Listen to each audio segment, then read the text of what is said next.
आप जाओ बीजेपी में जाके पूछो कि दूल्हा कौन है, कि मोदी जी। दुल्हन कौन है, वो भी मोदी जी। ठीक है, ससुर कौन है, वो भी मोदी जी। ससुराल में कौन है, वो भी मोदी, वही मोदी, सब जगह हर जगह मोदी। क्या है? मैं कहता हूँ आप 5 साल के अंदर राज्य के अंदर काम नहीं कर सकते, 4 साल का सैनिक क्या काम करेगा? इतना तो ये बहुत बड़ा जातिवादी कीड़ा है, और ऊपर से आके बोलता है कि मैं छत्तीस ही कौम, छत्तीस ही कौम। किसान तो मर रहा है बेचारा, पानी है नहीं। जेजेएम की बात कर रहे हैं, टूटियां घर घर लगा दी, उसके अंदर तो चूहे दौड़ रहे हैं। प्रधानमंत्री की कलम से सब कुछ होता था। एक कलम लिख देते कि किसानों का कर्जा माफ हो जाता, एक कलम लिख देते कि एमएसपी का कानून है आज से। किसान यही तो मांग रहे थे। देश में राम को हम लाएं, क्या राम की बातें कर रहे हैं? यहाँ मारवाड़ में राम नाम के हमारे आदमी के पीछे रखते हैं, जोगा राम, मूला राम। वहाँ वो किसान थे जो इस देश के अंदर दलाली खाने वाले थे और इस देश को तोड़ने वाले लोग थे, वो किसान थे। कृषि क्लेम का भी है, किसान आंदोलन का भी है, पहलवान आंदोलनों का भी इस चुनाव के अंदर प्रभाव पड़ेगा। रविंद्र जी को एक सवाल मेरा पर्सनल पूछना है कि आज से कुछ टाइम पहले जैसलमेर में 100 करोड़ का घोटाला हुआ था। आपने अपने फायदे के लिए या अपने वोट लेने के लिए उस मुजरिम को किस प्रकार से संरक्षण दिया? नमस्कार, मैं अजय कुमार, आप देख रहे हैं बोल हिंदुस्तान। बोल हिंदुस्तान की लगातार चुनावी यात्रा जारी है। अब की बार 2024 लोकसभा चुनाव में जनता का क्या मूड है, ये जानने के लिए, चुनावी माहौल क्या है, यही जानने के लिए जनता के बीच जा रहे हैं। फिलहाल मैं मौजूद हूँ राजस्थान की सबसे hot seat Barmer Jaisalmer Balotra Lok Sabha seat में। यहाँ पर 3 उम्मीदवार हैं और त्रिकोणीय मामला बना हुआ है। कैलाश चौधरी बीजेपी से केंद्रीय मंत्री रहे, उम्मीदवार अमन बेनीवाल जो हाल ही में कांग्रेस में आए थे और कांग्रेस ने उन पर ठप्पा लगा दिया। वहीं निर्दलीय विधायक रविंद्र सिंह भाटी भी ताल ठोक चुके हैं निर्दलीय प्रत्याशी के तौर पर लोकसभा में। अब देखना है कि इन तीनों में कौन बाजी मारता है।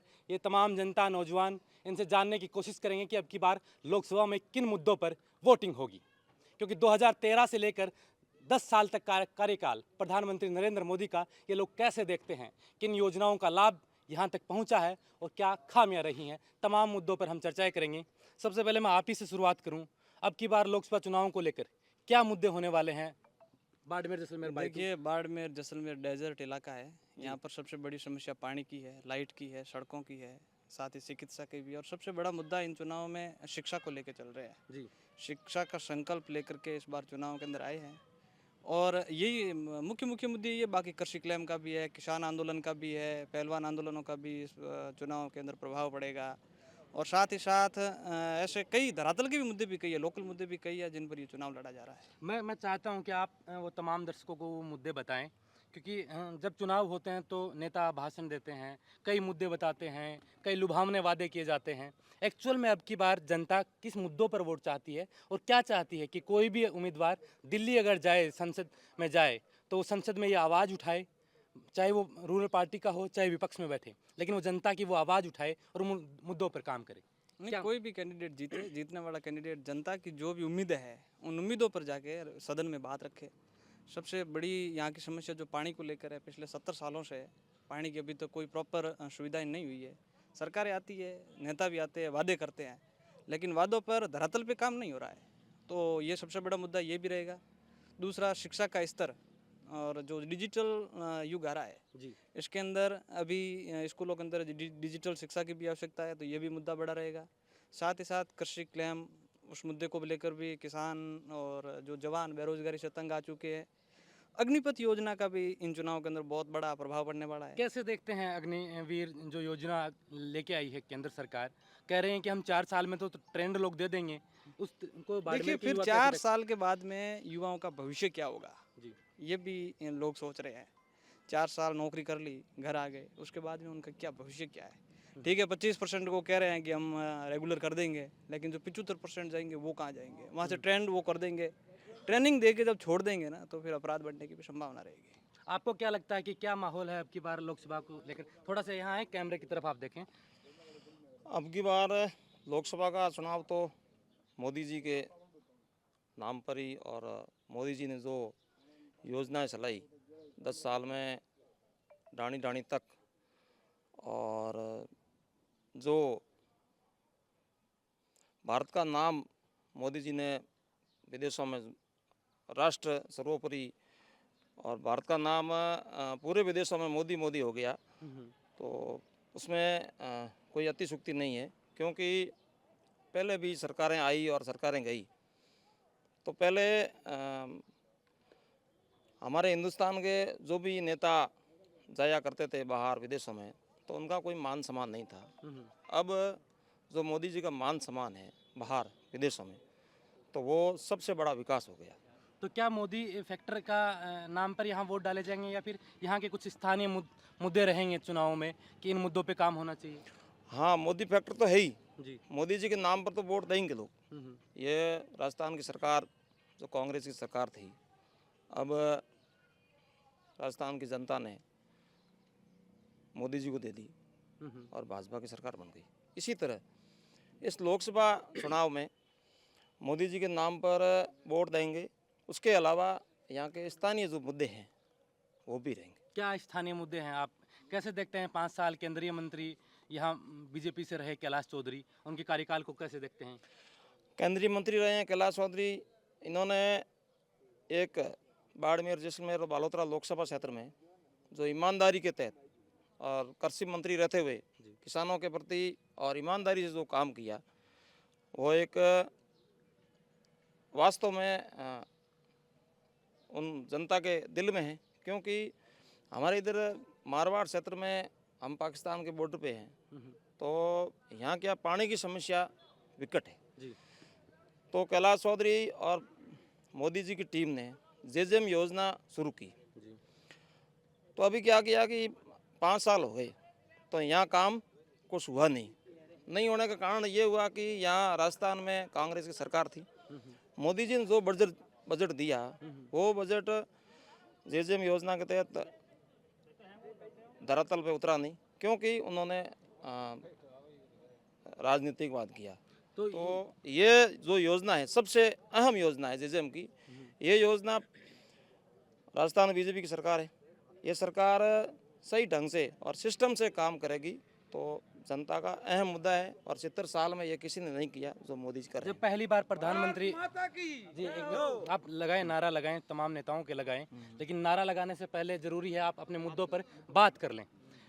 जब प्रधानमंत्री पहली बार बने थे तब तमाम मुद्दे आए थे, भ्रष्टाचार के, 2 करोड़ रोजगार के और काला धन आने का बात हुई थी। क्या इन चीज़ों पे काम हुआ है? महंगाई कम करने की बात हुई थी, पेट्रोल डीजल की दरें कम करने की बात हुई थी, जो 60-70 रुपये कांग्रेस के राज में मिला था उसे 50-40 करने की बात हुई थी। अब पेट्रोल डीजल 80-90-100 पार हो रहा है। बेरोजगारी आप देख रहे हैं किस तरह की, तो इन चीज़ों पे काम हुआ है क्या? हाँ, काम हुआ है, बिल्कुल हुआ, क्यों नहीं हुआ है। पेट्रोल डीजल के भाव थे तो पूरे भारत में राजस्थान सबसे महंगा था जी। तो राजस्थान में जब भाजपा की अंतर्राष्ट्रीय सरकार, स्तर पे हाँ, क्रूड ऑयल का उसमें भाव कम हुआ, और फिर भी यहाँ राजस्थान में नहीं हुआ। क्यों नहीं होने के कारण यहाँ राजस्थान में कांग्रेस की सरकार थी, और यहाँ भाजपा की सरकार बनते ही जो भी लगा वो कम किया उन्होंने। 5 साल तक आप मानते हैं कि भाई किसी चीज़ में 10 रुपये बढ़ाकर उसमें 2 रुपये कम कर देना कम होता है? नहीं, ऐसी कोई बात नहीं है, ऐसी कोई बात नहीं है। वास्तव में मोदी जी ने काम किया है। ये राजस्थान में जैसे कांग्रेस की सरकार थी तो उन्होंने भाव बढ़ा दिए, और ये देख लो पास में गुजरात देख लो या अन्य राज्य देख लो, वहाँ भाव कम थे और यहाँ राजस्थान में सबसे ज़्यादा भाव थे। तो बीजेपी की सरकार बनते ही उन्होंने 2 करोड़ कम किया। रोजगार का जो वादा किया, 2 करोड़ रोजगार देश के लोगों को मिला है? अभी तक तो 20 करोड़ रोजगार होने चाहिए थे युवाओं के। नहीं, वो देखो मेरी बात सुनो, रोजगार की बात है तो राजस्थान और केंद्र में सरकार अगर एक होगी तो ही रोजगार दे पाएंगे, नहीं तो जो योजना मोदी जी वहाँ से चला रहे हैं और यहाँ दूसरी सरकार होगी तो वो चल नहीं पाएगी, क्योंकि यहाँ राजनीतिक बात हो जाता है। एक चीज़ और जानना चाहता हूँ मैं आपसे कि बीजेपी हमेशा ये विरोध करती आई है और उनका मुख्य एजेंडा रहा है कि भ्रष्टाचार बहुत हुआ है। पहले 2G स्कीम, कई स्कीमों का नाम लिया है, लेकिन अब इन चुनावों में हम देखने को मिला कि जो भी जिस पे भी भ्रष्टाचार का आरोप लगता है, बड़े बड़े चाहे वो महाराष्ट्र से हो, कहीं से भी हो, बड़े नेता अगर वो बीजेपी में चले जाते हैं तो वहाँ कार्रवाई होना बंद हो जाती है। वरना अरविंद केजरीवाल देख लो या चाहे कोई और मुख्यमंत्री, वो जेल में होता है। नहीं, कार्रवाई बीजेपी के खिलाफ होगा उसी पे कार्रवाई नहीं, ऐसा कुछ नहीं है। उनकी जांचें चल रही है, अगर वो वास्तव में सज़ा योग्य है तो उनको सज़ा देते हैं। ऐसा कुछ नहीं है कि भाई यहाँ बीजेपी आने के बाद में भाई उनका जो माफ़ हो जाता है, ऐसा कुछ नहीं है। और मोदी जी प्रधानमंत्री बनने के बाद में आप ही देख रहे हो और सब जनता देख रही है, जो भ्रष्टाचार था कांग्रेस सरकार में वास्तव में कम हुआ है। और बड़े बड़े नेता जो कांग्रेस के मंत्री देख लो या जो भी, तो उन्होंने इतना भ्रष्टाचार किया, उनकी हद पार थी। इलेक्ट्रोल बॉन्ड लेकर विपक्ष हमेशा घेर रहा है अभी। वो तो मोदी जी प्रधानमंत्री बनने के बाद में कांग्रेस के नेताओं का इलाज हुआ है और हो रहा है। नहीं, अभी इलेक्ट्रल बॉन्ड को लेकर विपक्ष काफी हावी है कि चंदा सबसे ज्यादा ले रहे हैं, जो चंदा दे रहा है उसको धंधा दे रहे हैं मोदी जी। ऐसा कुछ नहीं है। देखो भारत आज़ाद हुआ उसके बाद में सब पार्टियां चंदा लेती है। जी। भारत में कांग्रेस की सरकार थी, उस टाइम चंदा लेती थी, और बीजेपी की सरकार है, सब लेती है, कांग्रेस वाले लेते हैं और बीजेपी वाले लेते हैं, ऐसा कुछ है नहीं। और अब इनका क्या, इनके पास कोई मुद्दा है नहीं, तब एक मुद्दा लेकर के बैठ जाते हैं। क्या क्या नाम आपका? जगदीश चौधरी। क्या जगदीश जी क्या देख रहे हैं लोकसभा बाड़मेर में अब की बार? अब हम क्या- तो मोदी जी गढ़ से ही आते हैं, गुजरात के प्रवासी हैं, जी तो वहाँ पे ये कानून लाए हैं, अभी काले कानून लाए हैं MSME। जी। उसका व्यापारी कितने दबे हुए हैं वो व्यापारियों को पता है। बाकी यहाँ पे जो अभी मूल समस्या है वो शिक्षा और पानी की है। अच्छा, उम्मीदवार MSME के बारे में थोड़ा सा आप बता दें, मतलब MSME एक ऐसा कानून लाया कि व्यापारियों को 45 दिन में पेमेंट देने का रहता है, लेकिन ऐसा कपड़ा बनता है जैसे, तो वो 45 दिन में कपड़ा तैयार होके भी नहीं आ पाता है, तो व्यापारी पेमेंट कैसे देगा? तो वहाँ के गुजरात के व्यापारी बहुत दुखी हैं, लेकिन करे क्या, ये सरकार ऐसी है, कोई बोलने वाला सामने है नहीं। इसके चक्कर में सब व्यापारी दबे हुए सब बैठे हैं। बाकी सबकी हालत ख़राब है प्रवासियों की, और यहाँ पे शिक्षा और पानी का मेन समस्या है। तो उम्मीदवार राम जी एक ऐसा व्यक्ति है जो प्रत्याशी खड़े हैं यहाँ से कांग्रेस से, वो शिक्षा में अपने जेब के पैसों से और बच्चों को शिक्षा में स्कूल में पैसे देते हैं अपनी कमाए हुए पैसों में से। तो हम तो ये सोचते हैं कि शिक्षा के प्रति जो अच्छा आदमी काम कर रहा है उसको वोट, सबका यही है कि वोट उनको देंगे उम्मीदवार राम जी।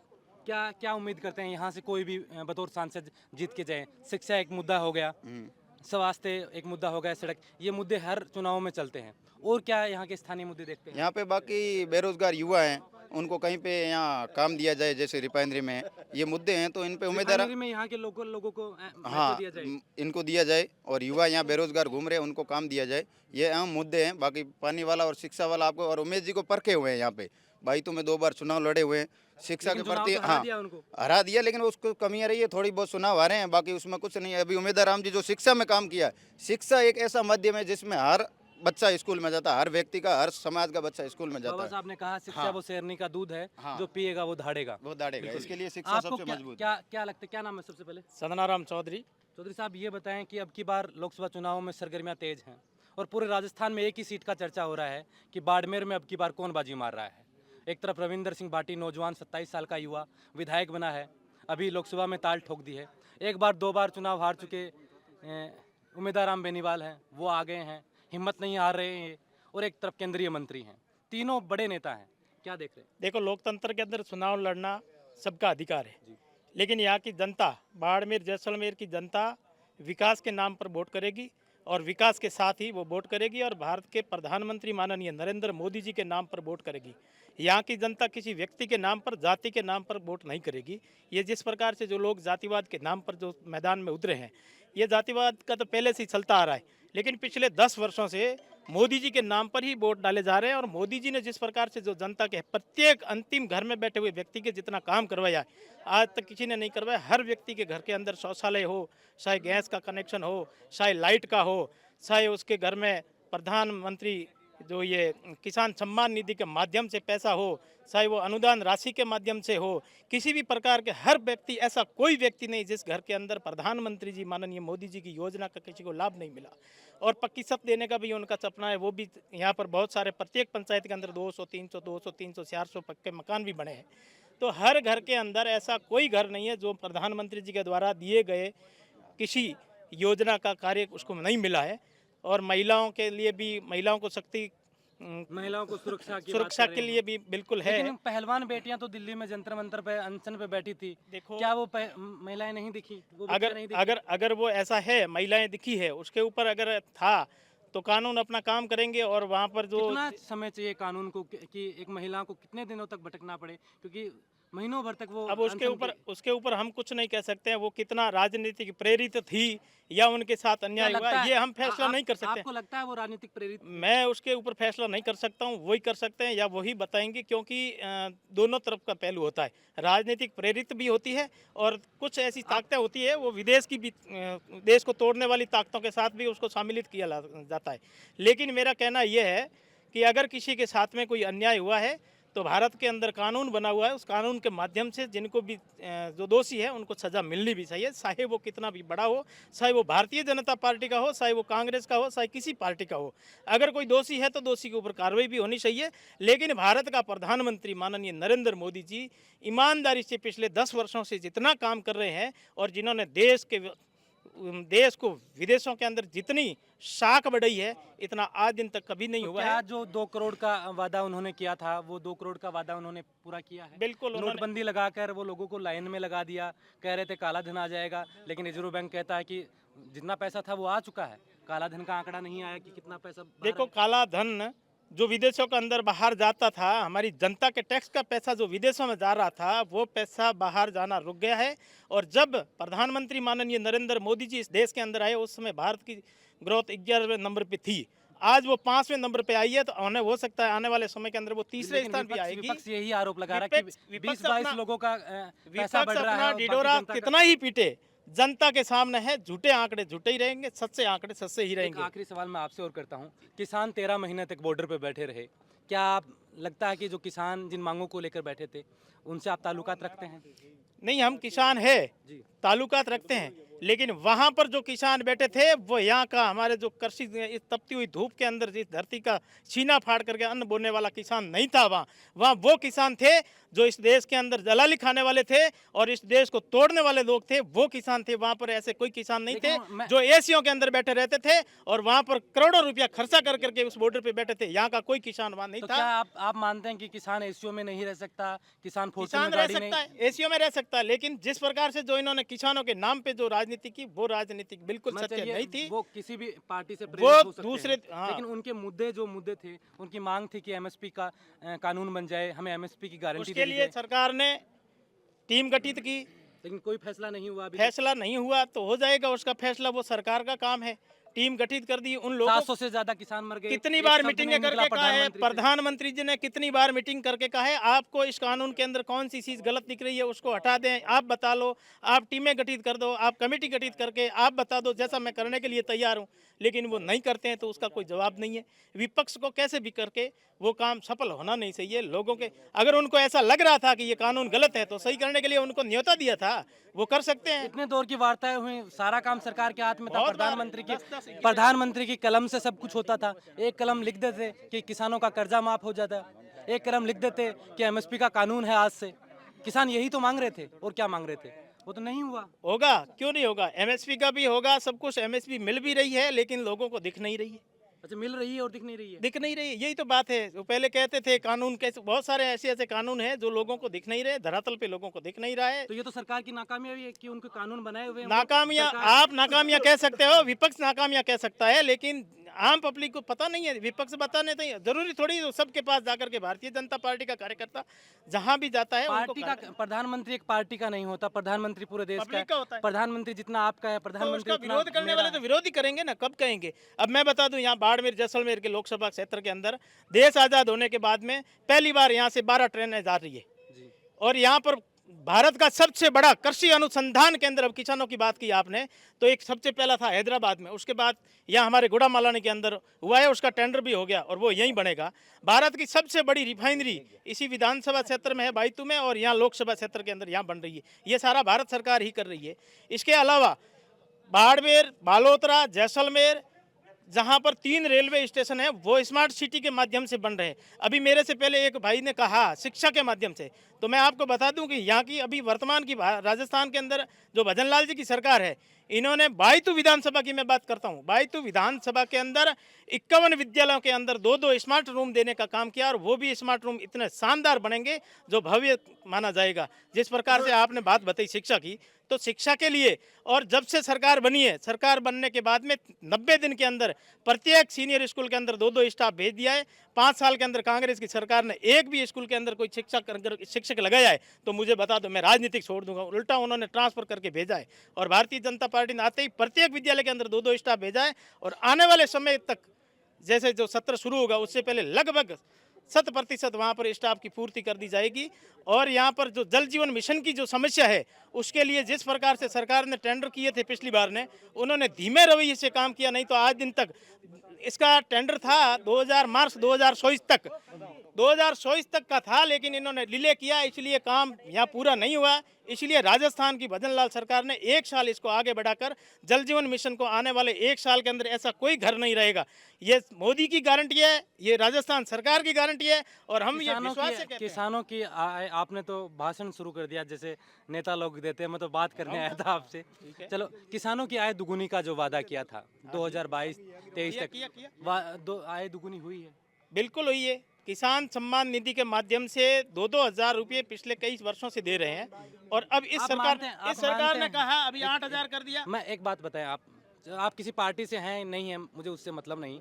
आप एक सामान्य सी बात बताएं कि 2,000 रुपये किसान को खाते में देना, या वो तमाम चीज़ें जो किसान के काम आने वाली हैं, महंगाई, बीज, खेती में काम आने वाले उपकरण, उनको अगर सस्ता कर दिया जाए वो सही रहेगा, या 2-2 हज़ार रुपये देना सही रहेगा? देखो, 2-2 हज़ार रुपये देना किसान के लिए एक अलग होता है चीज 2,000 है। रुपये से? पेंशन देना एक, मैं बता दूं क्यों नहीं है। बताएं। प्रत्येक घर के अंदर मैं बता दूं आपको, मकान सरकार दे रही है, गैस का चूल्हा सरकार दे दिया, लाइट सरकार ने दे दी, शौचालय सरकार ने दे दिया, पानी सरकार दे रही काम है। है सरकार के। क्यों नहीं? हाँ, तो काम है तो दे रहे हैं, तो पब्लिक ऊपर आएगी ना धीरे धीरे, ऐसे थोड़ी होगा। दूसरी चीज ये, सरकार ने जिस प्रकार से जो किसानों को जो बीज अनुदान के पैसे राजस्थान की सरकार ने पिछले 5 साल रोक के रखा था, इस बार लास्ट में दिया 13,700 किसी लोगों को दिया, बाकी वालों को नहीं दिया। लेकिन राजस्थान की सरकार अब 17,500 रुपये लोगों के खाते में डालने शुरू कर दिए हैं। तो ऐसे करके किसान ऊपर आएगा। बुजुर्गों को पेंशन देना, युवाओं को रोजगार के लिए डिजिटल के माध्यम से, जो अभी राजस्थान सरकार ने कहा है 2.5 लाख लोगों को रोजगार देंगे, तो देंगे। अभी सरकार ने जो इस प्रकार से जो वादे किए थे उसमें 45% पूरा कर दिया है, और अभी तो 5 साल और पड़ा है। आपने डीजल की बात करी, हाँ बिल्कुल डीजल की बात करिए। डीजल का वेट राजस्थान की सरकार ने 3.5 से 5-6 रुपये तक डीजल पेट्रोल का रेट घटा है। आगे और 4 साल पड़े हैं और भी घटाएंगे, ये नहीं है नहीं घटाएंगे, पूर्ण विश्वास है कि सरकार बिल्कुल, घटाएगी। आप यहाँ रहे, मैं आपसे बात करूँगा। अभी आपने सुना इनको कि इन्होंने कहा कि तमाम काम सरकार ने किए हैं, किसानों के लिए आय दुगुनी की बात इन्होंने तो कह दी है। हालांकि सरकार नहीं बताती कि आय दुगुनी हुई है या नहीं, इन लोगों ने बता दिया। क्या कहेंगे आप? नहीं, बताना और एक होना अलग है। एक धरातल पे कितना काम हुआ है और एक अपन माइक में या मीडिया में कितना बता रहे हैं, उसमें फ़र्क है। आप आंकड़े उठाकर देख लीजिए। बात कर रहे थे 2022 तक किसानों की आय दोगुनी हो जाएगी, और 2-2 हज़ार रुपये देने की बात करें। 2 हज़ार रुपये से क्या होने वाला है? 2 हज़ार रुपये से 1 महीने का राशन भी नहीं आता साहब। किसान कितना तकलीफ के अंदर है। जब से खेती करनी शुरू करता है, वहाँ से लेकर के पूरी उसकी फसल जब तक वो लेता है, वहाँ तक की पूरी आप उसका खर्चा निकालो। उसके बाद में क्या भाव बिक रही है वो निकालो ना। अब कहाँ है किसान? तो मर रहा है बेचारा। पानी है नहीं। जेजेएम की बात कर रहे हैं, टूटियाँ घर घर लगा दी, उसके अंदर तो चूहे दौड़ रहे हैं, पानी कहीं है ही नहीं। आप जाओ बाजार के अंदर, आपको पानी पीने के लिए नहीं मिलेगा साहब। ढाणियों की तो बहुत दूर की बात है। जहाँ तक बात है शिक्षा की है, डिजिटल की, तो डिजिटल में उम्मेदवार राम जी ने अपने निजी आय से 60-70 स्कूलों के अंदर डिजिटल क्लास बोर्ड दिए। वो मीडिया के अंदर नेशनल मीडिया में चला, तब इन सरकारों को भी आंखें खुली कि हाँ ये हमें करना चाहिए और ये ज़रूरी भी है। आज जो आने वाली समय है वो डिजिटल समय होगा और उस मांग है, और जो काम हो रहे हैं आप देख रहे हो कि ट्रेनें 12 चल रही है। तो जब मैं जन्मा था तब एक ही थी, 3 हुई, 4 हुई। धीरे धीरे जैसे आवश्यकता बढ़ेगी, जो हर काम होना ही होना है। जो भी काम होगा वो नया ही होगा, वो इतिहास ही लिखा जाएगा ना। कोई पहले तो था नहीं कि बंद कर दिया अब नया हो रहा है, वो तो कोई होना नहीं है। पहले नहीं था, अब हो रहा है, और आगे इससे भी नया होगा। बिल्कुल। आप आए आगे, थोड़ा सा आप आ जाएं आगे।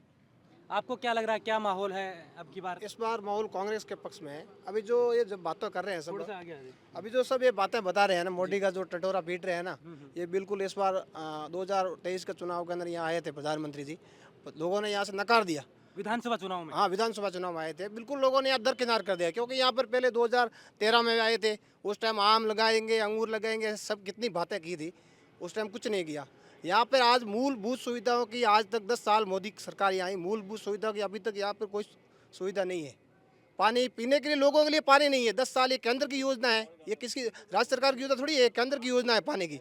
यहाँ 10 साल से लोगों को पीने के लिए पानी नहीं है, ये इतनी अवस्था है। मूलभूत सुविधाओं की, शिक्षा के क्षेत्र बहुत यहाँ पिछड़ा हुआ है लोग का। अभी बोल रहे हैं कि स्मार्ट, मुख्यमंत्री भजन लाल शर्मा ने 2 स्मार्ट क्लासरूम दिए हैं। ये क्या है? उम्मीदवार राम की सबसे पहले शुरुआत की है ना इन लोगों ने। अगर पहले ये करते तो अच्छा रहता, मोदी सरकार की योजना से करते शिक्षा के क्षेत्र में तो काम आता। अब ये मोदी के नाम पे वोट मांग रहे हैं। यहाँ तो कैंडिडेट के नाम का तो नाम ही नहीं है, बोल रहे हैं मोदी को जाएगा। मोदी यहाँ थोड़ी काम करने के लिए, यहाँ जो कैंडिडेट होगा लोकल वही कैंडिडेट काम आएगा। मोदी का बिल्कुल नहीं काम आएगा यहाँ, मोदी का बिल्कुल चलेगा भी नहीं यहाँ पे। मोदी का क्या मतलब है? ये कह रहे हैं कि यहाँ पे धरातल पे आपके सुख दुख में जो भी काम आएगा वो यहाँ का स्थानीय नेता आएगा।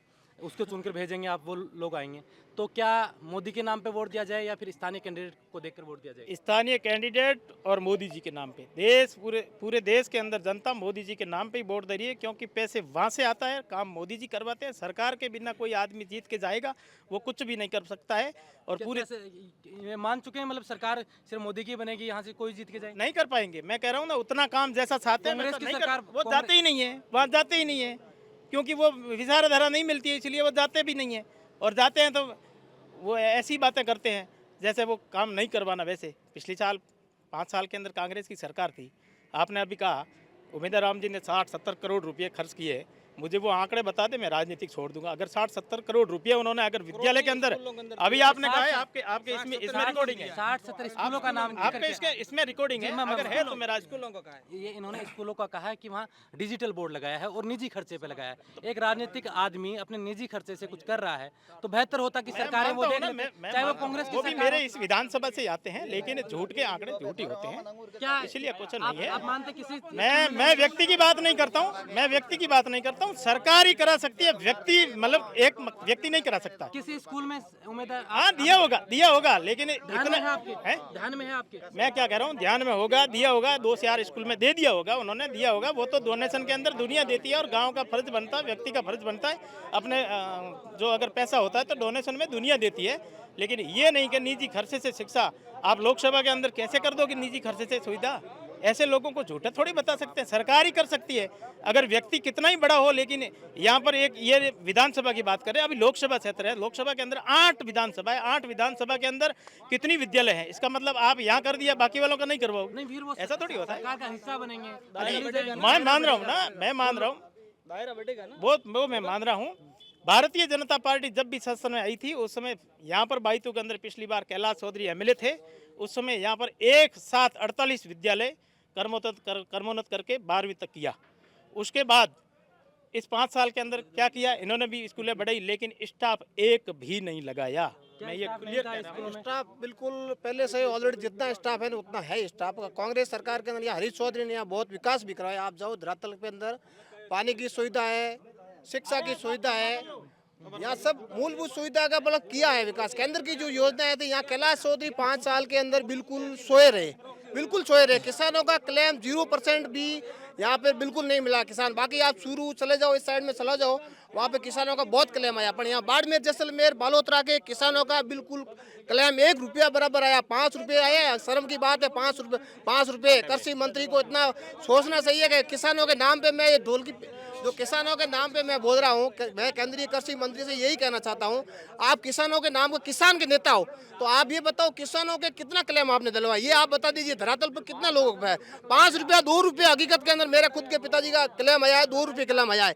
2 रुपये के बाद में फिर वापस 5 रुपये आया, उसके बाद क्लेम आया ही नहीं, बिल्कुल नहीं आया। मैं बताता हूँ, स्टेट की गवर्नमेंट ने पहले बिल्कुल 5 रुपये 10 रुपये आए थे। उसके बाद राजस्थान सरकार के कर्मचारियों को, भारत सरकार के कर्मचारियों को बैठ करके दिल्ली के अंदर हमारे कृषि राज्य मंत्री कैलाश जी चौधरी और नरेंद्र सिंह तोमर ने यहाँ के सारे लोगों को बुला करके पहले इन्होंने 60-65 करोड़ रुपए ही देने का काम किया था। उसके बाद इन्होंने 329 करोड़ बताया। उसके बाद 544 करोड़ रुपए इस केंद्रीय कृषि राज्य मंत्री ने बाड़मेर के लोकसभा क्षेत्र के अंदर क्लेम के पैसे दिलवाए। मैं बिना आंकड़े की बात नहीं करता हूँ, अगर झूठ है तो बता दीजिए। और ये आप भाई साहब कह रहे हैं, इस बात को मैं इसीलिए समर्थन करता हूँ कि पहले उन लोगों ने 5 रुपये और कुछ लोगों के तो 2-2 रुपये ही आए थे, लेकिन ये स्टेट की गवर्नमेंट की वजह से आए थे। सुनो, देखो अभी जो ये कृषि क्लेम का मुद्दा चल रहा है, कह रहे कि राज्य सरकार ने 5-5 रुपए डाले, जबकि ये तो मुद्दा केंद्र सरकार का, केंद्रीय कृषि मंत्रालय के अधीन में आता है। राज्य सरकार कहाँ से डाल देगी? और दूसरी बात, पहले किसान आंदोलन की बात चली थी कि जो सीमा पर जो किसान बैठे थे दिल्ली के बॉर्डर पर, वो क्या सब किसान थे ही नहीं, एशियों के अंदर बैठे रहने वाले रहे, खालिस्तानी है, पाकिस्तानी है। तो मुझे वो बताओ, पाकिस्तानी और खालिस्तानियों के आगे नरेंद्र मोदी की सरकार झुक गई? क्या बात कर रहे हो आप? झुक गई। वो अगर किसान नहीं थे तो तीनों कृषि कानून वापस क्यों? अगर सही थे तो वापस क्यों? और अगर सही नहीं थे तो पहले लाने नहीं थे। किसान 7 महीने 13 महीने तक बैठे रहे। 700 किसानों ने शहादत दी थी, वो देश भूलेगा नहीं। 700 किसानों की जाने गई है वहां पर। और 13 महीने तक वहाँ सर्दी बरसात गर्मी हर मौसम साथ के अंदर में डटे कांग्रेस रहेंगे। की सरकार तब थी केंद्र के अंदर, उससे 13,500 रुपए खाद बीज के किसान के आते थे। अब कैलाश चौधरी बोलते हैं 2-2 हजार रुपए डाल रहे हैं। ये 2-2 हजार रुपए 12 महीने का तो 2 बार डालता है, 4,000 रुपए डालता है। और यहाँ पे 13,500 रुपए में वो किसी को पूछ लो, कृषि क्लेम आप किसान को जाके पूछ लो, 13,500 रुपए कृषि क्लेम आते हैं नहीं आते? खाद बीज के पैसा आता नहीं आता। वो यहाँ केंद्रीय कृषि मंत्री था तो इन्होंने बंद क्यों किया भाई? 13,500 रुपए आज बंद है कि नहीं? हकीकत में पूछो आप। 2-2 हजार रुपए ये डाल रहे हैं। 2-2 हजार रुपए से क्या होगा? आज की तारीख में 2,000 से क्या होगा? हम ये पूछना चाहते हैं 2,000 से क्या होगा? क्या क्या मुद्दे हैं आपकी बार, आप बताएं थोड़ा सा, शांति बनाए रखें, थोड़ा सा शांति। क्या क्या मुद्दे रहेंगे अब की बार लोकसभा चुनाव में? मुद्दे तो विकास के मुद्दे ही होंगे। क्या है विकास, कौन सा मुद्दा को कहते हो जैसे कि पिछले 10 साल में भाजपा सरकार बनी दिल्ली में, लेकिन यहाँ पर ठिठोरा पीटा और जुमले ही रहे। अगर कौन सा बात जुमला रहा है? तो देखो, एक पहला जुमला यह था कि यहाँ आम पर आग लगेंगी। क्या ये संभव है? क्या आम पर आग लगना ये संभव है? ऐसा कौन सा परीक्षण करेंगे ये आम पे आग लगाएंगे? वो मजाक मजाक में प्रधानमंत्री मजाक ने कैसे? कह ये दिया। प्रधानमंत्री एक नेतृत्व में मजाक करता है तो फिर ये क्या चुनाव लड़ रहे हैं? ये भी आदमी मजाक है नहीं? अगर ये मजाक का विषय है तो फिर चुनाव क्यों लड़ रहे? क्यों मुद्दे लेकर आ रहे हैं जनता के बीच? ठिठोरा पीटने के लिए क्या मुद्दा है? फिर बात है दूसरा, क्या नोटबंदी से देश के अंदर आर्थिक मुद्दों में विकास हुआ?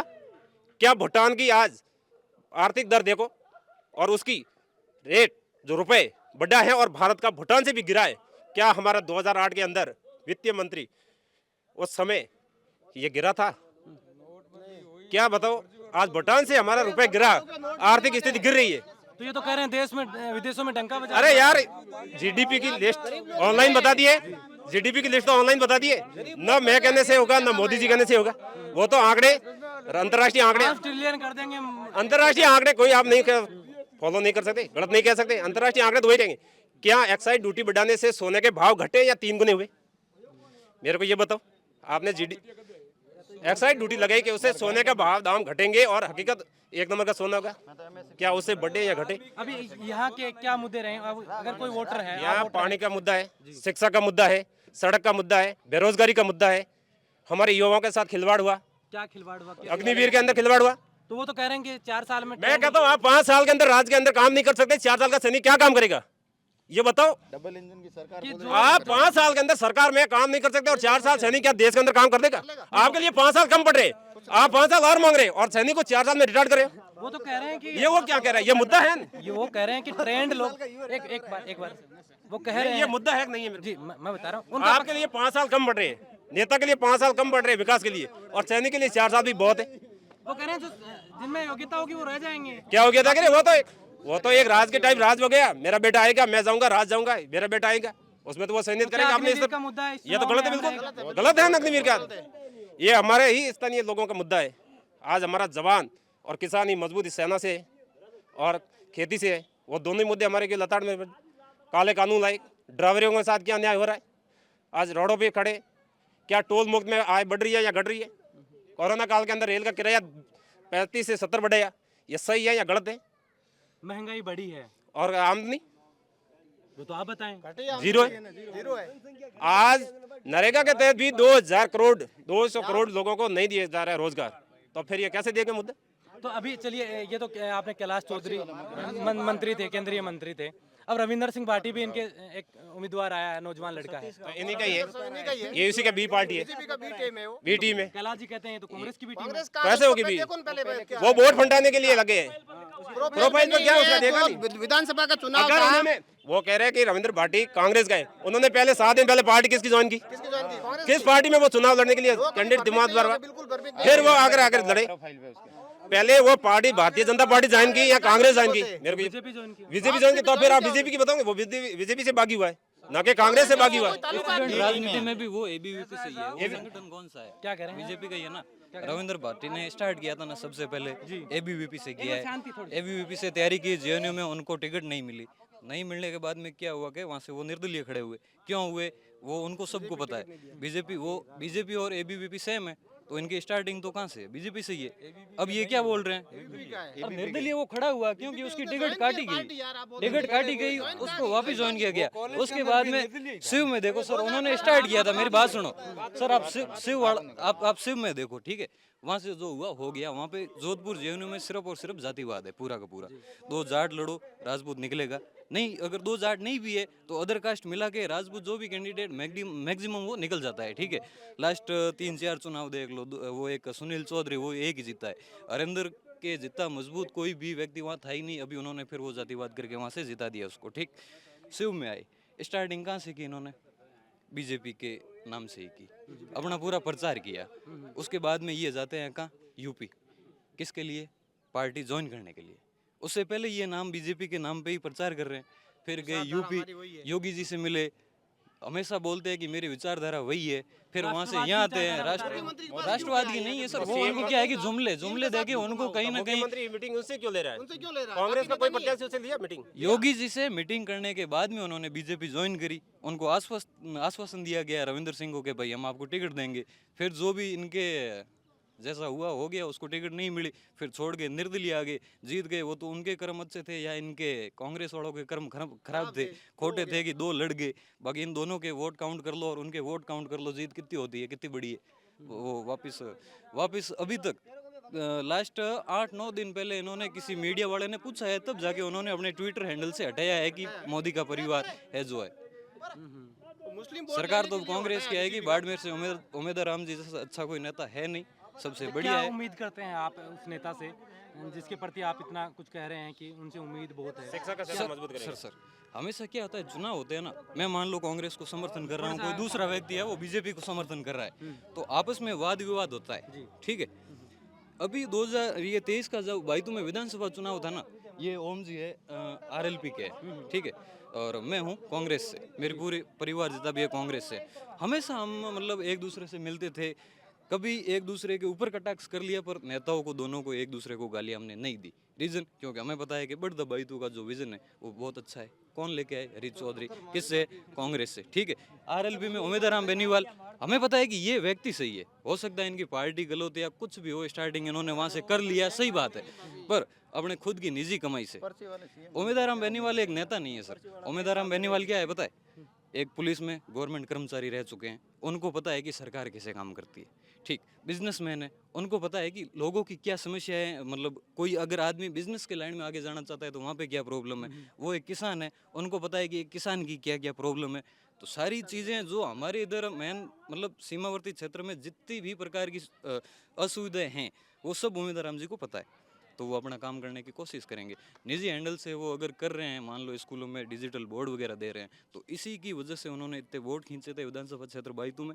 चुनाव में एक तरफ निकल भी गया था, हमें तो छींके आ गई ठीक है, पर वो यही है, यही प्यार है। अच्छा, मैं एक चीज़ ये देख रहा हूँ कि अभी हरीश चौधरी के सामने वो चुनाव लड़े हाल ही में कुछ दिन पहले।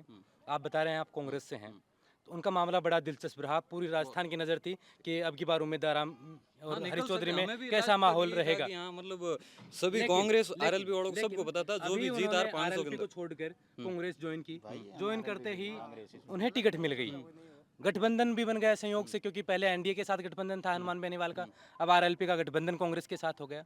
तो क्या अब ये साख का सवाल बन गया है? हरीश चौधरी, हेमाराम चौधरी जो बाड़मेर के इधर के बड़े नेता माने जाते हैं, इनके साथ साख का भी सवाल। राजनीति में साख का सवाल है ही नहीं, बड़े बड़े नेता हार गए, बड़े बड़े नेता हार गए। अभी पिछले 2023 के चुनाव में कौन कौन हारे आपको भी पता है। तो क्या है, राजनीति में साख का कोई सवाल होता ही नहीं है। जनता किसको प्यार देती है वो जीतेगा, वो आगे जाएगा। वो अगर काम करवाएगा तो फिर जनता वापस उसको प्यार देगी, वोट देगी।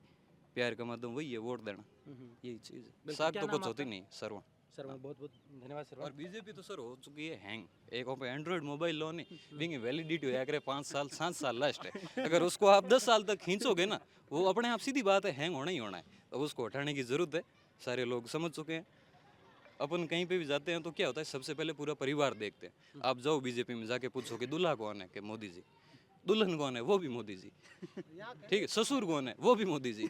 ससुराल में कौन है, वो भी मोदी, वही मोदी, सब जगह हर जगह मोदी। क्या है, अरे तो काम करेगा। यहाँ पे समस्या किसको सुनाए, यहाँ पे समस्या किसको सुनाए।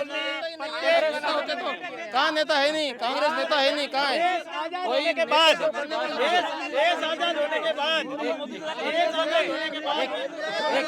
एक मिनट हाँ आपकी एक मिनट सुनो हाँ मैं आपसे जवाब ले रहा हूँ सुनो एक मिनट जब मैं सवाल बीजेपी वालों को बोलने नहीं देते अगर मान लो मेरे को काम करवाना है यहाँ पे, मान लो 1 किलोमीटर की अगर रोड भी सेक्शन करवानी है, मैं किसके पास जाऊंगा? मोदी जी के पास जाऊंगा सीधा। यहाँ के स्थानीय भाई ये तो जा सकते हैं, जो बीजेपी के जो जुड़े हुए हैं, जो मोदी भगत हैं, वो जा सकते हैं वहाँ पे, पता नहीं पहुँच सकते हैं डायरेक्ट। हम तो नहीं जा सकते सर, हमें यहाँ से जयपुर जाने में भी छींके आ जाती है, ठीक है, ट्रेन में कैसे? हाँ तो स्थानीय नेता हम तो यहीं पे जाएंगे। यहाँ पे जो सर अब वो देखो 5 साल में 4 बार ही मिले हैं यहाँ पे। अरे आप इधर क्या कह रहे हैं? देखो भारत का प्रधानमंत्री अगर आप लोग ऐसे बात करेंगे तो फिर मेरे को कैमरा बंद करना पड़ेगा। मतलब कोई कुछ भी कह सकते हैं। एक बार आप रुकिए, मैं आपसे बात कर रहा हूँ, आपसे तसल्ली से। एक मिनट अभी मैंने तसल्ली से आप लोगों से बात की है, सबसे मैं बराबर समय दे रहा हूँ, सबकी बातें सुन रहा हूँ और सबकी बातें बोल हिंदुस्तान पे जाएंगी। तसल्ली से बात करेंगे, लोग जो देख रहे हैं उनको भी समझ में आएगा कि आपका एजेंडा क्या है, इनका एजेंडा क्या है। एक लास्ट सवाल इनसे ले लेते हैं, फिर आप इनका जवाब। सर ये जो बोल रहे हैं ना, हमने सड़कें बनाई हैं, सड़कें बाड़मेर जैसलमेर में केंद्र गवर्नमेंट ने जो भी सड़क बनाई है वो सिर्फ भारतमाला का प्रोजेक्ट है, ठीक है, वो सिर्फ और सिर्फ यहीं सिर्फ बाड़मेर में ही बनाया है क्या? क्यों लोगों को बेवकूफ बना रहे हो? पूरे भारत में बनाया है, कश्मीर से कन्याकुमारी तक सब जगह बन रहा है। स्पेशल क्या किया हमारी बाड़मेर जैसलमेर मेरी बात सुनो, बाड़मेर जैसलमेर अपने बालोतरा जो ये क्षेत्र है, इस क्षेत्र के अंदर बीजेपी वालों ने स्पेशल क्या किया? वो तो कश्मीर से कन्याकुमारी बनी। और मैं बताऊं मंत्री है सिर्फ ये बढ़ता बाइतू का जो विजन है ना, बाइतू विधानसभा के अंदर लारले 4 साल के अंदर 1300 किलोमीटर की सड़कें बनी है, सबसे ज्यादा है यहाँ पे पूरे राजस्थान में। आप बताएं। आप सबसे पहले तो इन्होंने कहा मोदी जी का, देश आजाद होने के बाद पहली बार अगर मुंह बोलने वाला बच्चा है छोटा, अगर 3 साल का, तो उसको भी पूछोगे तो वो कहेगा भारत का प्रधानमंत्री मोदी है। इससे पहले मोदी जी से पहले कितने भी प्रधानमंत्री थे, घर में महिला को पूछो, किसी को पूछो, किसी को इससे पहले सोशल मीडिया भी नहीं थी, नहीं था, घर में फोन नहीं था, लेकिन 3 साल का बच्चा सोशल मीडिया नहीं देखता है। 2 चीज होती है, डिजिटल इंडिया भी आया, ये भी बात भी सही है, ये भी मोदी जी की ही देन है। दूसरी चीज ये है, काम किसी से छुपा हुआ है नहीं, विपक्ष का काम है विरोध करना। अब किसी ने कहा 13,700 रुपये राजस्थान सरकार की योजना थी और 5 साल उन्होंने रोक रखा था, पिछली बार वसुंधरा जी दे रही थी, अब वो 17,500 रुपये कर दिए हैं और आपके खाते में आएंगे, नहीं आएंगे तो मैं राजनीतिक छोड़ दूंगा या आपके सामने कभी आऊंगा। आप मैं कह रहा हूँ, मेरी बात सुनो। सुनिए अगर ऐसे इनकी बातें कुछ गलत हो गई तो आप इनसे बात जरूर कीजिएगा और इनकी राजनीति। मेरी बात सुनो, यहाँ पे 15 साल से करे, ये ऐसे ही कह रहे कि हम राजनीति छोड़ देंगे, ठीक है ना? 15 साल से? हाँ 15 साल से मैं देख रहा हूँ, ये ऐसे ही कह रहे मैं राजनीति छोड़ आपके दूंगा। पास आंकड़े रख रहे हैं ये? आंकड़े हमारे पास भी हैं, मैं बता रहा हूँ, ये इनका काम ही है कि राजनीति छोड़ी हुई है कहाँ आपके पास राजनीति? छोड़ी हुई राजनीति है कहाँ? बीजेपी की सरकार, बीजेपी की कहाँ है? मोदी है, इनके पास दूसरों को है नहीं कि भाई मोदी है, हमारे मोदी है परिवार में। इधर बड़ा भगवान है, ये इतनी आवाजें कर रहे हैं ना, इनको फैसला ये बोल रहे हैं हम राजनीतिक छोड़ देंगे। क्या छोड़ देंगे? पर्ची वाला मुख्यमंत्री बना हुआ है, इनके ये यहाँ से क्या काम लेंगे? इनका आला कमान जो पर्ची भेजता है उससे आगे ये कुछ भी नहीं कर सकते हैं, तो ये क्या काम करेंगे? क्या भरोसा रख रहे हैं? इनसे क्या उम्मीद रखे? बाकी यहाँ मारवाड़ के 2 मंत्री थे मोदी सरकार में, गजेंद्र सिंह जी शेखावत और कैलाश चौधरी कृषि मंत्री थे, 2 मंत्री दिए, एक पानी का और एक किसानों का। पानी कहाँ है बताओ? एक बूंद भी गांव में पानी नहीं आ रहा है, कहीं पीने का नहीं।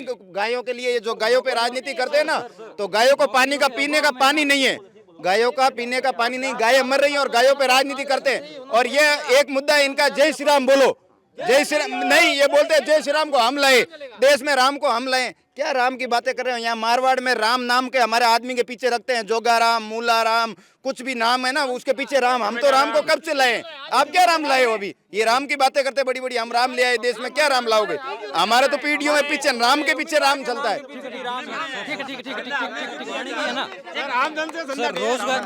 सर रोजगार तो है नहीं। राम सबके राम सबके हैं। रोज नारा आप किसी भी पार्टी का लगाओगे क्या फायदा मिलेगा? 4 नारा बीजेपी वाले लगा लेंगे, 2 नारा रविंद्र पार्टी का लगा लेंगे, क्या है? मैं आप लोगों से बात कर रहा हूँ।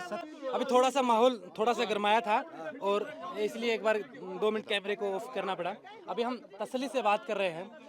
तमाम पार्टी के, तीनों पार्टियों के लोग आए हुए हैं, निर्दलीय के भी समर्थक यहाँ हैं, सब समर्थक हैं। सबसे जानने की कोशिश कर रहे हैं कि अब की बार मुद्दे क्या होंगे, क्या 5 साल 10 साल में काम हुआ है उन पर वोट डाला जाएगा, या नए विजन जो लेकर आ रहे हैं उन पर वोट डाला जाएगा। आपकी बात मैंने बीच में काट दी थी, आप बताएं क्या? पहले जब अपन बात कर रहे थे, बात थी किसानों की और पानी की। जी। सर हकीकत है बॉर्डर एरिया में हमारे इधर ऐसी समस्या है कि किसान अगर मान लो फसल खराब तो चलो कई बार होती नहीं है, बारिश नहीं होती है, पानी नहीं आता है, कर्ज में डूबता है, उसके बाद में उसकी फाइनेंशियली हालत इतनी ख़राब हो जाती है कि वो सुसाइड करने के लिए भी अगर सोचता है ना, उसको सलू पर पानी नहीं मिलता।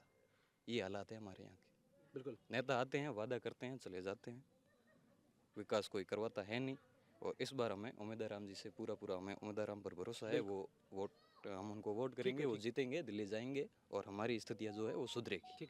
आपका क्या नाम है? हमारा नाम हरीश सेन है। हरी जी, क्या थोड़ा सा आगे आ जाए, क्या लग रहा है कि अब की बार लोकसभा चुनाव में क्या माहौल है? मतलब सिर्फ कैलाश जी का है। कैलाश जी का हाँ। क्या 5 साल में काम किया? 5 साल में कैलाश जी, मैं सीधा बताऊँ ना, तो हर परिवार को 5 साल में 30,000 रुपया मिला है। कैसे मिला बताएं आप? 2-2 हज़ार रुपया करके साल के।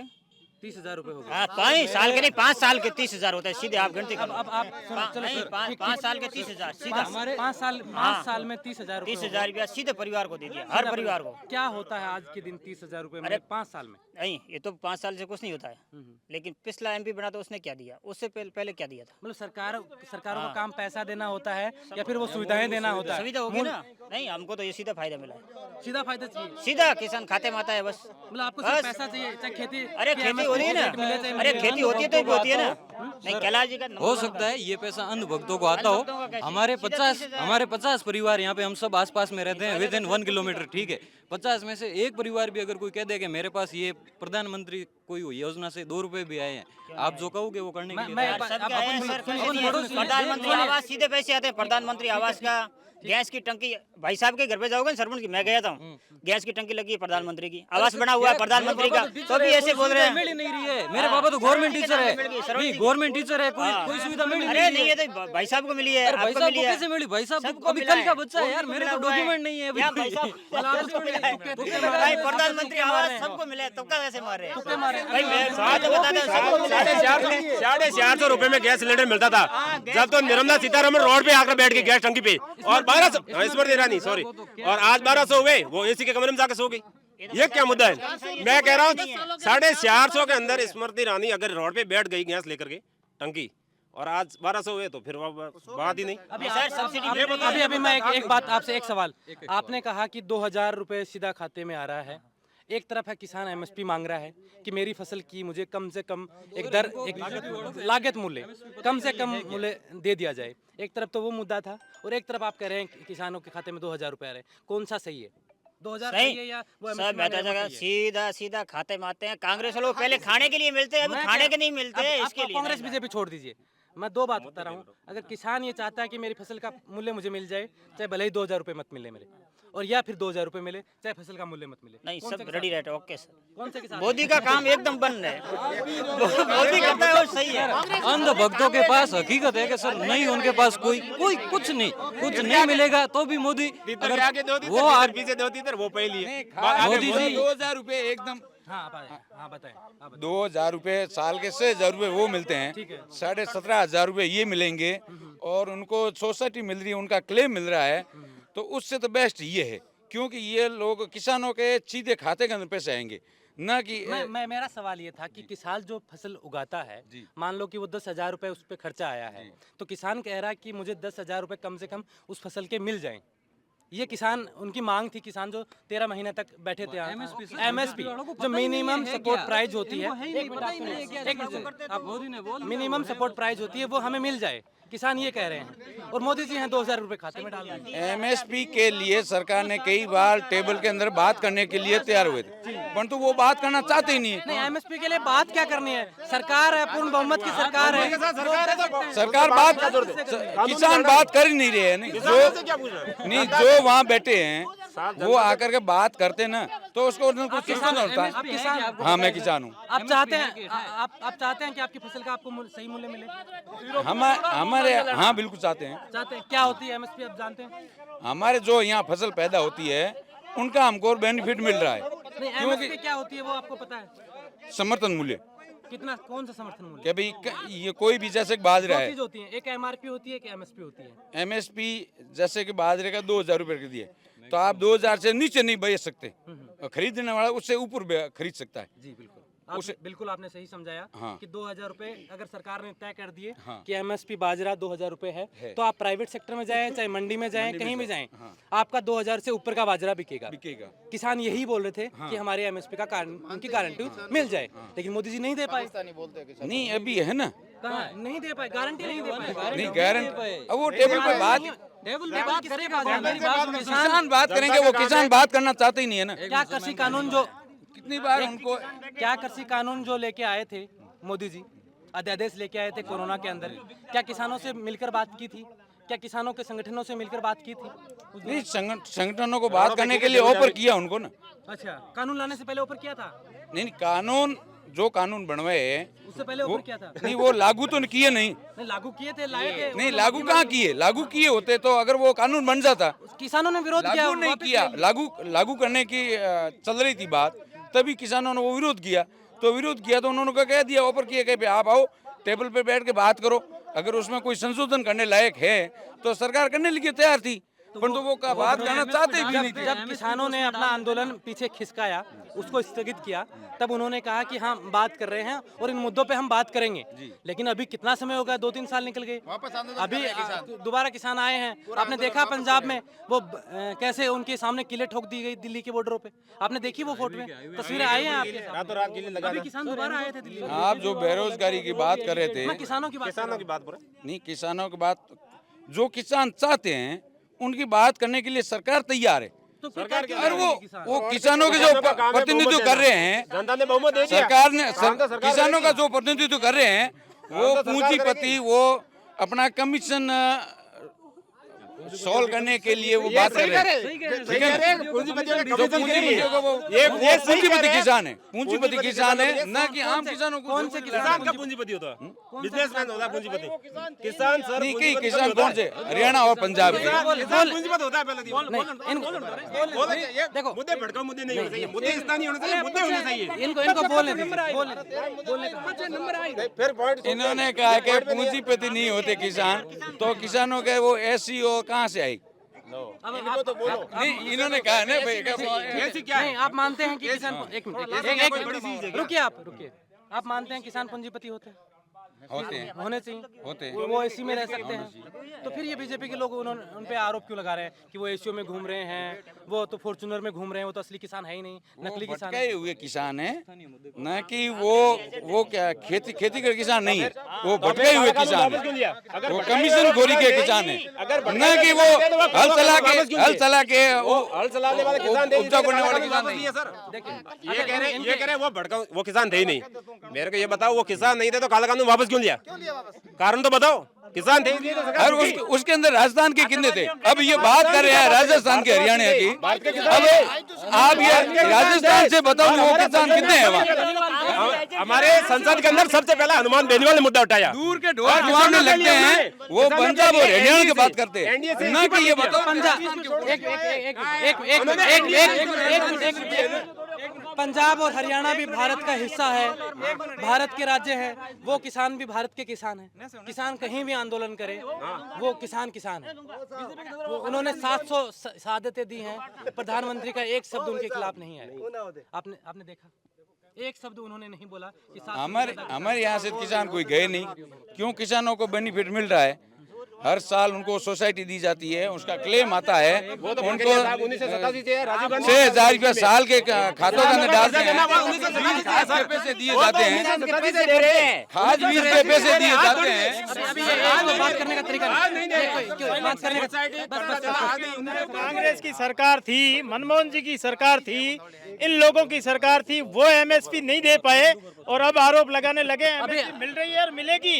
अभी कह रहे हैं राहुल गांधी कि हम आते ही एमएसपी गारंटी गारंटी कानून बना देंगे। उनके गारंटी पिछली बार यहाँ पोखरण के अंदर आए थे और कहा था कि हमारी सरकार आ गई, एक से लगाकर 10 तक कर्जा माफ किया गिनती बोली और उन्होंने कहा संपूर्ण कर्जा माफ करेंगे। अगर किसी की किया है तो बताएं। कार्यकर्ता थे, किसान है, उनका नहीं हुआ, किसानों के हुआ था।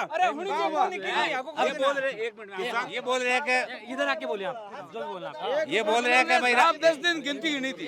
इन्होंने बोला कि राहुल गांधी ने पहले बोला था कर्जा माफ करेंगे, उन्होंने कर्जा माफ किया। मैं इस सोसाइटी का अध्यक्ष हूं और इन्हीं का कर्जा माफ हुआ है, इन्हीं के नाम से कर्जा माफ हुआ है। मैं बता रहा हूँ, मैं सोसाइटी का अध्यक्ष हूँ और ये मेरे मेंबर है। किया ही नहीं ना, क्लेम कहाँ माफ हुआ? अरे वही नहीं साहब, मैं सबूत दे देता हूँ आपको।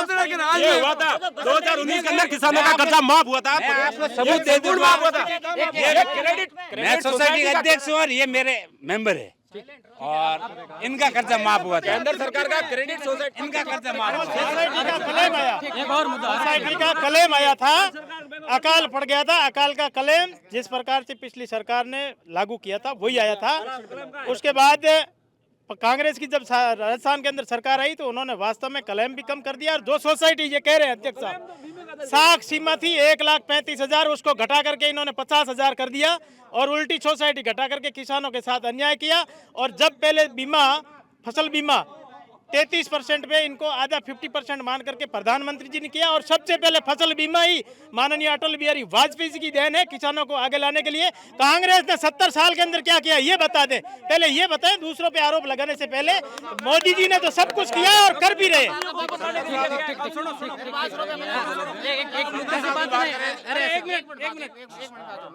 मेरी बात ये बोल रहे हैं कांग्रेस, मेरी बात छोड़ो, मैं शांति से बात कर रहा हूं। ये बोल रहे हैं कांग्रेस ने 70 साल में क्या किया? जो सुई होता है ना, मेरी बात, जो सुई है ना, सुई बनाने वाले होती है ना, वही कांग्रेस की आविष्कार कांग्रेस ने किया है। मोदी सरकार ने 10 साल के अंदर यहाँ पे कोई काम नहीं किया। जो मोदी के जो कर रहे हैं ना क्लेम पास, कांग्रेस के सरकार में बहुत किसानों की सुसाइड, जो 50,000 सुसाइड देते हैं सोसाइटी का, ये बिल्कुल माफ हुआ था कांग्रेस ने। और केंद्र सरकार 5-10 साल हो गए, 1 रुपये माफ नहीं हुआ। तो पूछो केंद्रीय कृषि राज्य मंत्री है, इन्होंने कितना माफ करा ये पूछिए इनसे। वाली ये खाली मोदी के नाम का यहाँ पे कुछ नहीं है। ये मोदी के जो टटोरे पीट रहे हैं, यहाँ मोदी का कुछ होने वाला नहीं। यहाँ विधानसभा के अंदर 2023 के अंदर यहाँ आके गए थे मोदी अपना दम यहाँ लगा के गए थे। यहाँ पे मारवाड़ के मोदी यहाँ है, उम्मीदवार बेनीवाल है। 2024 के लोकसभा के अंदर उम्मीदवार हम जाएंगे, 100% जाएंगे, कोई रोकेगा नहीं। जनता ने मानस बना लिया। सर एक और मुद्दा है यहाँ पे, पूरे राजस्थान में नहीं, पूरे अपने भारत में सबसे, आप चुप रहे थोड़ा सा, तो बस मैं बात कर लेता हूँ, फिर मैं रोजगार के लिए, सरकारी नौकरियों के लिए सबसे जो अगर कोई हाई लेवल का मुद्दा है वो है आरक्षण है। ठीक है, अभी तो काफी मामला जो चला था वो यहाँ से हमने स्टार्टिंग बाड़मेर से ही किया था, उसके बाद हमने पूरा जयपुर घेराव किया था लास्ट ईयर, हरीश चौधरी थे उस टाइम पे। ठीक है। अब सर देखो यहाँ पे अपन अभी इसी अपने क्षेत्र की बात करते हैं। यहाँ पे 3 कैंडिडेट है, एक उम्मीदवार राम जी कांग्रेस से हैं, एक कैलाश जी बीजेपी से और एक कैलाश जी की बी टीम है रविंद्र सिंह भाटी। रविंद्र सिंह भाटी जी ने 10 दिन पहले एक कोई वो मीडिया को गाड़ी में बैठा के सवाल कैसे पूछते हैं सबको पता है, कौन से सवाल उनको पूछ रहे हैं, उन्होंने सवाल पूछा, उस टाइम उन्होंने कहा, और फिर वापस एक रैली में भी जाके कहा कि विष्णु समाज को जितना भी आरक्षण मिलना चाहिए, उचित आरक्षण मिलना चाहिए, वो आरक्षण में संसद में उठाऊंगा।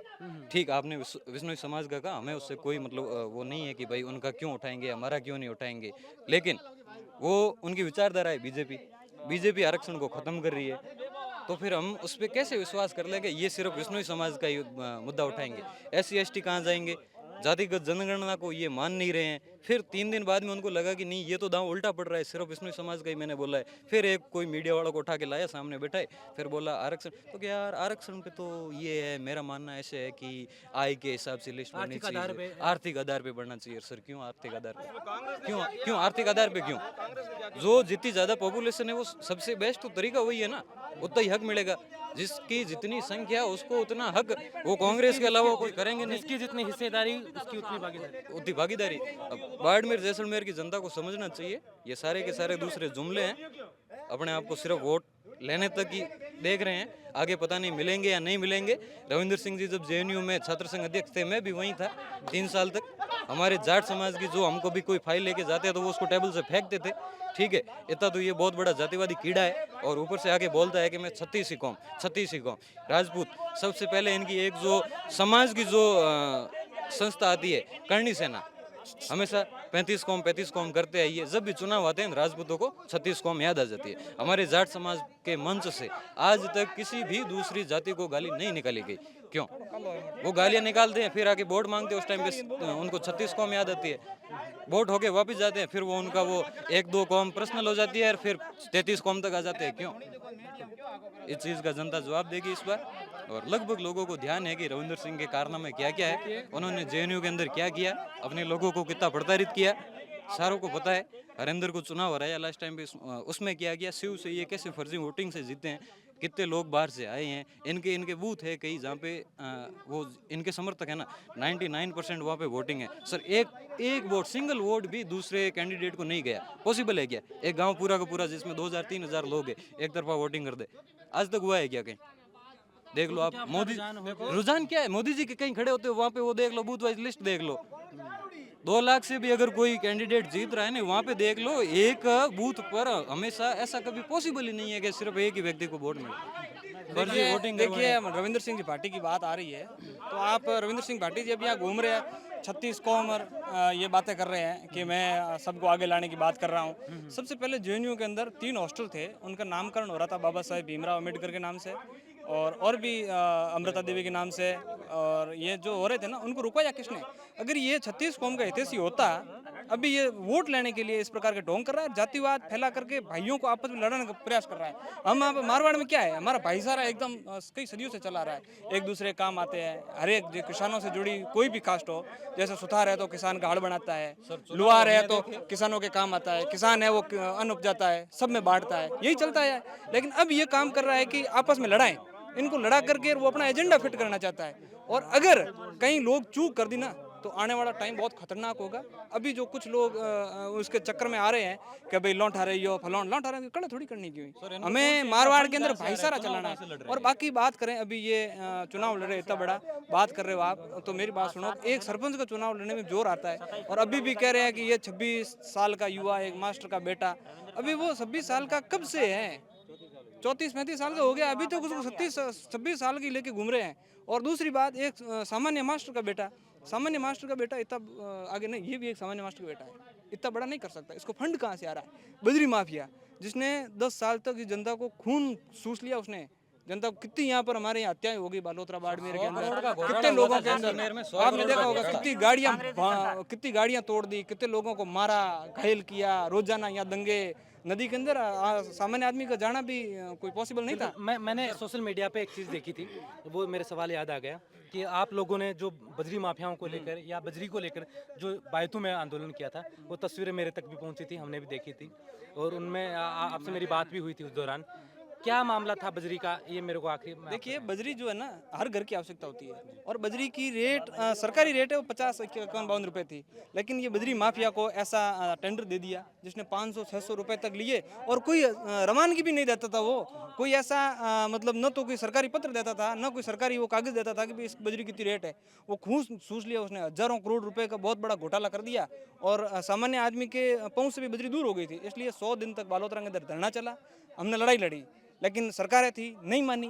कोई सरकारों को ईगो भी होता है कि भाई हम सामान्य नेताओं का नहीं मानेंगे, ऐसा भी था, चाहे गहलोत की हो या फिर वसुंधरा की हो। ये बजरी माफिया है, दोनों तीनों सरकारों के अंदर सेम है। आज बजरी माफिया पूरे राजस्थान के अंदर बीजेपी सरकार का, बीजेपी का प्रचार कर रहा है, समझ सकते हो चाहिए आप। बजरी नागौर के अंदर कर रहा है, चूरू के अंदर कर रहा है, सीकर में चला जाओ, झुंझुनू में, हमारे यहाँ बाड़मेर के अंदर भी बजरी माफिया के द्वारा खड़ा किया गया इसको, और ऐसा ही चल रहा है, कई सदियों से चल रहा है साहब। बजरी माफिया तो दोनों से एक मुद्दा रहेगा, बिल्कुल बहुत बड़ा मुद्दा है ये बजरी वाला, सवाल है मेरे, बहुत बड़ा मुद्दा है। लास्ट में सर, बाड़मेर की जनता से सवाल है, बाड़मेर, बालोतरा, जैसलमेर की जनता से। सर, चुनाव कितने टाइम से पहले से स्टार्ट हुए हैं, सबको पता है, 70-80 साल जितने भी हो रहे हैं चुनाव तब से हो रहे हैं, ठीक है। पहली बार किसी दूसरे कैंडिडेट को आप काले झंडे दिखाते हो, वो भी अपने इस बाड़मेर की पवित्र धरा पे। बहुत बड़ी गलती है हमारा, मतलब बिल्कुल चुनाव बाहर, हाँ करिए, सब कुछ करिए आप, ठीक है। हम जब यहाँ से बाहर जाते हैं तब लोग हमें बोलते हैं, यार वही हो ना आप जिसको आपको काले झंडे दिखा रहे हैं, क्यों? आप चुनाव लड़िए, मुद्दों से चुनाव लड़िए। उनका फंड कहाँ से आता है वो किसी लोगों को पता है नहीं। इनकी तस्वीरें सोशल मीडिया पर वायरल होती है, वो एंटी, उनके ऊपर फ्री कश्मीर का पोस्ट लेके वो घूम रहे हैं, उनके साथ इनकी पोस्टें वायरल होती है। अभी कुछ दिन पहले एक अपने बाड़मेर में बहुत पुराना एक चर्चित हत्याकांड हुआ था, हरलार हत्याकांड। उसका जो आरोपी था ना, अभी वो उमेदवार राम जी की रैली थी बाड़मेर में, नामांकन रैली, उस दिन वो एक आरोपी गिरफ्तार हुआ था। उस एक आरोपी के पास में बाड़मेर जैसलमेर बॉर्डर एरिया में इतने सारे हथियार मिले हैं कि वो पुलिस वालों को बोल रहा है कि मैं अकेला आप पूरी बाड़मेर पुलिस फोर्स का 2 दिन तक मुकाबला कर सकता हूँ। वो बिना किसी राजनीतिक शरण के अलावा वहाँ पे तो रह ही नहीं सकता, सीधी बात है। किसी न किसी ने उसको राजनीतिक संरक्षण दिया है, वो उसके ऊपर सबको पता है कि किसने दिया है। ये मैं नाम लेके नहीं बोल रहा हूँ, ठीक है। इसके अलावा एक और बताऊँ मैं, रविंद्र जी को एक सवाल मेरा पर्सनल पूछना है कि आज से कुछ टाइम पहले जैसलमेर में एक 100 करोड़ का घोटाला हुआ था, ठीक है। वो उनको पता है घोटाला किसने किया, किस बेसिस पे हुआ, क्या किया, सब उनको पता है। मेरा सवाल उनसे इतना ही है कि आपने अपने फायदे के लिए या अपने वोट लेने के लिए उस मुजरिम को किस प्रकार से संरक्षण दिया। वो जब जेल जा रहा था उसके लिए आपने क्या क्या किया। वहाँ पे कितने आदमी, कितने मतलब गरीब आदमी के पैसा था, वो 100 करोड़ रुपए बड़े होते हैं सिर्फ, और इसी एरिया के बाड़मेर जैसलमेर के, वो इनको संरक्षण देते घूम रहे हैं। फिर और बोल रहे हैं कि हम आम आदमी का भला करेंगे। इनके हैंडपंप 2 आते हैं, ये बोल रहे हैं मैं हर जगह सड़क बना दूंगा, हर जगह हॉस्पिटल बना दूंगा। ठीक है, आप बनाइए, कैसे बनाओगे? या तो आप बोल दोगे मैं बीजेपी ज्वाइन करूंगा, तो अगर बीजेपी ज्वाइन करेंगी, नहीं वापस करूंगा के बीजेपी अगर आपको लेती है, आपको एबीवीपी ने क्यों नहीं लिया, वो भी बीजेपी की, शिव में लिया, टिकट आपको नहीं दिया, फिर निर्दलीय हो गए। हम आपके ऊपर कैसे विश्वास करें कि आप कोई ना कोई सरकार के साथ में जाओगे और हमारा काम करवाओगे? देखिए, निर्दलीय में तो ये काम मुश्किल हो गए सर, नहीं हो पाएंगे। हमारा जो मारवाड़ है ना, ये भाईचारे के लिए और आपसे प्रेम के लिए हमेशा से प्रसिद्ध रहा है। यहाँ पे हम सबका स्वागत करते हैं। जब उमेदवार राम जी चुनाव प्रचार के दौरान सिवाना में गए थे, काला झंडे दिखाए गए, उमेदवार राम जी के गाड़ियों पे पत्थर भी फेंके गए। फिर हम बाका सरसाता में गए, ठीक है, उनका बाउली इलाका है, बाउली इलाका है, तो वहाँ पर उन्होंने विरोध किया। हमेशा कम नहीं करते हैं। अगर कल परसों रविंद्र भाटी जी की यहाँ पर रैली है, आएंगे वो, हम उनका स्वागत करेंगे। ऐसा काम हम नहीं करते। हम उनसे भी निवेदन करते हैं, चुनाव है, लोकतंत्र है, भाईचारे के साथ में मुद्दों पे विचारधारा के साथ चुनाव लड़ो, जनता जिसको चाहेगी जिता देगी। ये इस तरह से विरोध करना, ये काले झंडे दिखाना, ये परिपाटी गलत है। इसका बहुत धन्यवाद आप तमाम लोगों का। काफी समय से कभी बहुत समय हो गया जी बिल्कुल बताएं आप। मैं ये कह रहा हूँ, भाई साहब ने जो बजरी की बात कही, बजरी माफिया जो है, पिछली राजस्थान की सरकार उसकी होटल के अंदर कोरोना के अंदर 3 महीने कैद रही, और उसी के नहीं, कांग्रेस की सरकार, अभी मैं अशोक गहलोत की सरकार ने अपनी सरकार बसाने के लिए उसी बजरी माफिया के होटल के अंदर पूरी सरकार निकाली थी, और इन्होंने आंदोलन किया, हम भी उसमें साथ में थे। लेकिन अब भजन लाल जी की सरकार आई है, अब अलग अलग टुकड़ों में छोटी छोटी लीज करके बजरी भी सस्ती करेगी और जनता को सस्ती बजरी उपलब्ध करवाएगी। ये बहुत सरकार कितने दिन तक रहेगी? भजन लाल जी की सरकार। ठीक है, ठीक। आप तमाम लोगों ने बातचीत की, आप तमाम लोगों से हमने हर मुद्दे पे कोशिश की जानने के लिए कि अब की बार लोकसभा में क्या मुद्दा रहने वाला है। आपने अपने अपने हिस्से की राय रखी। मेरे सवाल आपसे सबसे रहे। अब मैं दर्शकों पे छोड़ता हूं कि इस वीडियो को लेकर आपकी क्या राय है। आप भी अपने सवाल या जो मुद्दे हैं वो आप कमेंट के माध्यम से बताएं। आप देख रहे थे बोल हिंदुस्तान, मैं अजय कुमार, नमस्कार।